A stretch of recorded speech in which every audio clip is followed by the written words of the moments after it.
Assalamualaikum warahmatullahi wabarakatuh. Perkenalkan, nama saya Misal Ciuntana dengan NIM 7100236083 dan rekan saya. Perkenalkan, nama saya dengan NIM 7100236032. Kami dari kelas 1. Di sini kami akan mempresentasikan proposal PKM kami, yaitu PKM RE Riset Eksata. Nah, di sini kami mengambil judul pengolahan limbah tambang dengan metode rehabilitas dan revegetasi untuk meminimalkan dampak lingkungan di sebuah perusahaan, yaitu PT Aneka Tambang Jawa Barat. Nah, di sini kami akan share screen PPT kami.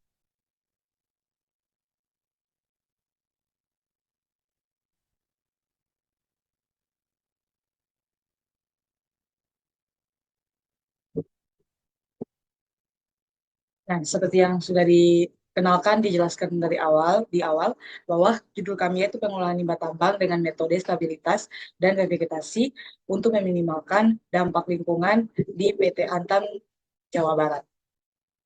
Kami berjumlah 2 orang dalam satu kelompok.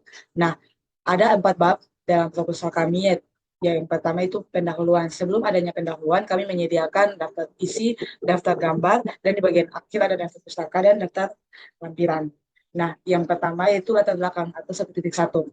Di dalam proposal kami dijelaskan bahwa sering dalam dunia pertambangan, itu limbah tambang merupakan, dia adalah salah satu buangan dari hasil pertambangan oleh sebuah perusahaan atau di suatu tempat gitu. Jadi setiap perusahaan di Indonesia atau di luar negeri maupun dimanapun, itu di bagian sebuah pertambangan pasti ada yang disebut dengan limbah, dan limbah ini bukan limbah biasa tetapi limbah yang mengandung bahan organik atau mengandung logam berat yang dapat merusak lingkungan. Nah, limbah ini seperti limbah industri dalam sebuah perusahaan itu. Nah, di menurut M.S. Farudin juga, aktivitas pertambangan itu dia memiliki 2 sifat yang berlawanan, yaitu dia sebagai sumber ekonomi bagi masyarakat dan dia juga sebagai sumber perusak lingkungan. Nah, jadi dia ini bisa merusak lingkungan, udara, serta tanah atau apapun yang ada di sekitarnya. Berdampak juga pada masyarakat. Nah, oleh karena itu, kami dari tim riset Eksata atau tim PKM riset Eksata dengan proposal ini, kami dari Institut Teknologi Nasional Jakarta, kami akan melakukan penelitian untuk mengupayakan dan kami akan berusaha untuk mencegah, mengelola, membantu tim perusahaan untuk mengelola limbah tambang agar kami dapat meminimalkan dampak lingkungan baik untuk masyarakat, untuk perusahaan maupun untuk segala makhluk hidup yang berada di sekitar tambang tersebut. Bisa dilihat pada gambar ini merupakan gambar bocornya pipa limbah tambang. Nah, ini sangat mempengaruhi kehidupan masyarakat yang ada di sekitar ini pembocoran pipa tambang ini. Nah, terus yang kedua ya, atau 1.2, kami memiliki tujuan khusus.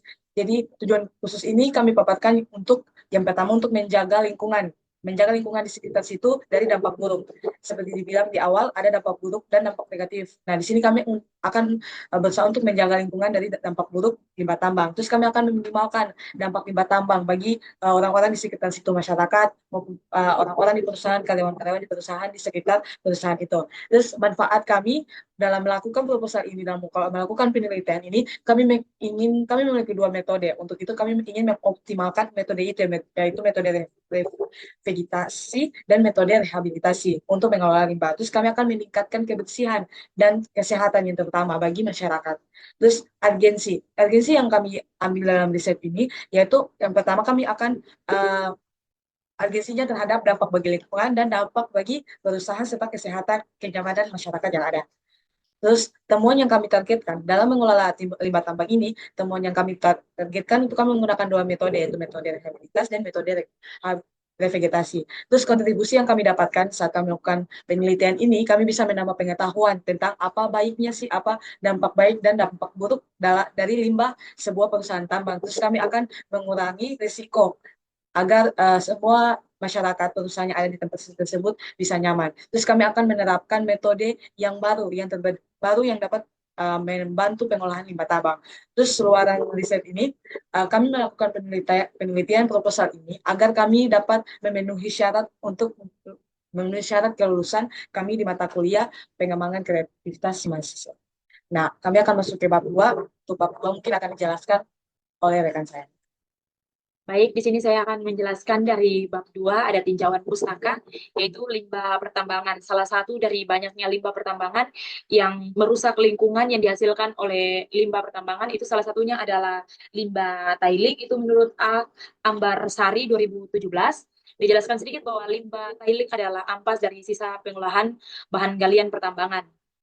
Terus kegiatan penambangan dapat menyebabkan kerusakan lingkungan yang parah itu dikarenakan karena pembabatan hutan, pencemaran air sungai, perubahan struktur tanah dan lainnya. Seperti yang bisa dilihat di gambar di bawah ini, itu adalah limbah tiling.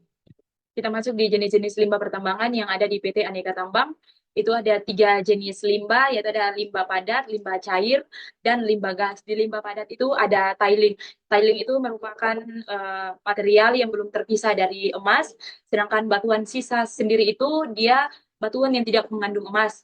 Terus limbah B3 itu merupakan limbah yang mengandung zat beracun. Terus ada limbah cair. Limbah cair itu ada air asam tambang yang mengandung logam berat. Terus ada limbah gas. Limbah gas itu emisi gas rumah kaca. Dia mengandung karbonat dioksida. Kita masuk di metode reliabilitas dan revegetasi dalam pengolahan limbah. Seperti yang telah kita paparkan di slide ini, kami sederhanakan itu seperti PT Aneka Tambang Aneka Tambang yang melakukan upaya untuk mengembalikan keseimbangan ekosistem yang telah rusak ke lahan yang sebelumnya adanya pertambangan. Baik, kita masuk di meminimalkan dampak lingkungan dari pengolahan limbah. Dampak lingkungan dari pengolahan limbah seperti yang kita ketahui bahwa pertambangan itu memiliki 2 sisi, yaitu sisi buruk dan sisi baik. Yang perlu kita minimalkan itu adalah sisi buruk. Kenapa kita perlu minimalkan sisi buruk? Karena limbah tambang jika tidak dikelola dengan baik itu akan mempengaruhi lingkungan dan masyarakat di sekitarnya. Baik, kita akan masuk di bab 3 dan saya kembalikan ke Saud dari saya. Baik, kita masuk ke bab 3. Nah, di bab 3 ini berisi lokasi, waktu, prosedur, dan tahapan serta lainnya. Nah, yang pertama itu lokasi dan waktu riset. Nah, PT Aneka Tambang ini dia berada pada Kabupaten Bogor, Jawa Barat. Maka itu, jika kami akan melakukan penelitian ini, maka kami akan melakukan penelitiannya di Kabupaten Bogor, Jawa Barat, di PT Aneka Tambang. Nah, waktu yang kami gunakan selama penelitian ini, kami akan melaksanakannya selama 2 bulan. Nah, pada gambar ini merupakan peta di mana letaknya PT Antam. Selanjutnya ada alat riset. Nah, alat riset yang pertama yaitu bulldozer. Bulldozer ini dia digunakan untuk meretakan limbah tambang yang padat. Terus yang kedua ada eksavator. Eksavator ini dia digunakan untuk memisahkan atau membawa atau mengantarkan limbah satu ke limbah tempat lainnya. Terus yang scanner ini dia merupakan alat untuk memisahkan air dari lumpur bekas tambang atau lumpur tambang. Nah, air yang dihasilkan tersebut mungkin bisa dijadikan sesuatu yang berguna atau mendaur ulang menjadi air minum atau lainnya. Terus drone. Drone ini dia digunakan untuk memantau lahan bekas tambang atau lahan di mana ada limbah tambang yang susah dijangkau oleh manusia. Terus ada filter press, itu dia kurang lebih sama seperti scanner, itu dia untuk memisahkan air dari lumpur tambang. Terus bahan riset yang pertama itu kapur. Kapur ini dia untuk menetralkan sesuatu bahan limbah yang mengandung logam berat atau mengandung zat beracun. Terus semen dan fly ash ini juga kurang lebih sama kayak kapur. Dan terus kompos dan pupuk organik. Ini dia digunakan untuk memperbaiki struktur tanah, untuk menyuburkan tanah, agar kita bisa melakukan vegetasi atau penanaman kembali dengan baik. Terus ada tahapan riset. Tahapan riset ini yang pertama kita melakukan persiapan alat dan bahan. Seperti alat bahan yang kita siapkan itu alat bahannya sudah disebutkan di awal sebelumnya. Terus kita mengamatan pengamatan lambak. Pengamatan lambak ini kita menggunakan drone seperti dibilang untuk memantau di mana saja area adanya limbah tambang tersebut. Terus ada pengolahan awal limbah tiling. Seperti dijelaskan oleh teman saya, limbah tiling itu merupakan limbah yang tidak mengandung emas. Jadi emasnya itu diproduksi, sedangkan sesuatu yang tidak mengandung emas itu dia mengandung logam berat. Nah, itu yang disebut limbah tiling. Nah, limbah tiling ini di bagian pengolahannya kita akan memisahkan limbah padat dan limbah cair. Terus ada peningkatan kualitas tanah. Nah, peningkatan kualitas tanah ini menggunakan uh, pupus dan pupuk tadi, pupuk organik, organik itu. Jadi kita meningkatkan, jika kita dilihat bahwa itu tanah rusak, maka kita harus meningkatkan kualitas tanah, struktur tanah, agar tanaman yang kita akan tanam nanti di bagian vegetasi itu agar dapat ditanam dengan baik. Terus ada pengendalian asam tambang. Itu dia menggunakan semen fly ash. Nah, jika sebuah limbah tambang itu dia mengandung asam tambang, maka kita bisa memisahkan menggunakan semen fly ash tersebut. Nah, prosedurnya yaitu setelah kita menyiapkan tahapan, maka kita akan melakukan menjalankan penelitian menurut prosedurnya. Ya, prosedur itu menyiapkan alat dan bahan. Nah, alat bahan seperti alat-alat yang disediakan, bahan-bahan seperti yang disebutkan pada awal sebelumnya, kayak persiapan lahan kurang lebih sama kayak tahapan itu kita menggunakan drone, terus pengolahan limbah tiling. Pengolahan limbah tiling ini kita menggunakan tikener untuk memisahkan limbah padat dan limbah cair. Nah, terus yang limbah pertama kita olah yaitu pengolahan limbah cair. Nah, di sini kita mengolah limbah cair, jika sudah dipisahkan mengenai tikener, maka kita juga mengolah limbah taling padat. Jadi, jangan digabung antara limbah taling padat dan limbah taling cair. Terus meningkatkan kualitas tanah, seperti dibilang menggunakan pupuk organik, agar tanah itu dapat subur. Terus kita menanam revegetasi atau menanam kembali tumbuhan yang cepat tumbuh. Tumbuhan yang bisa memperbaiki struktur tanah, memperbaiki daerah lahan bekas tambang tersebut dari pengolahan limbah. Nah, kita masuk ke bab 4, mungkin akan dijelaskan oleh teman saya. Jadi kita masuk di bab 4 yaitu biaya dan jadwal kegiatan. Yang pertama itu ada biaya. Biaya yang telah ditentukan itu ada 10 sampai 12 juta. Tapi yang kita gunakan itu sekitar 7 juta, yaitu sudah termaksud bahan habis pakai, sewa dan jasa, transportasi, dan lain-lain. Dan mungkin rinciannya itu ada di lampiran, sudah kita paparkan di slide. Kita masuk di jadwal kegiatan. Nah, seperti tadi dibilang bahwa kegiatan kita itu selama 2 bulan. Dan karena berhubungan saya dan teman kita berdua, jadi kita bagi antara bulan pertama sama bulan kedua. Nah, di bulan pertama itu ada 6 kegiatan, yaitu yang pertama ada servis lokasi dan penentuan area realitas. Terus yang kedua ada koordinasi dengan tim teknis dan ahli lingkungan. Yang kedua ini mungkin kita lebih koordinasi dengan orang yang ada di desanya atau dengan uh, pihak perusahaan. Yang ketiga itu penyiapan alat dan bahan yang sudah yang tadi dijelaskan oleh teman saya. Terus proses stabilitas limbah. Yang kelima pembuatan kompas atau media tanam dari limbah organik. Yang keenam itu persiapan lahan revegetasi. Nah, di bulan yang kedua itu ada tujuh kegiatan yang kita sudah siapkan, yaitu yang pertama penanaman bibit lokal, itu yang ke-8 pemeliharaan, terus yang ke-9 pemantauan tanaman, yang ke-10 pencatatan hasil pemantauan revegetasi, yang ke-11 itu dokumentasi, yang ke-12 evaluasi, dan yang ke-13 penyusunan laporan. Baik, kita ini merupakan daftar pustaka kami yang kami ambil dari beberapa jurnal, buku, dan internet.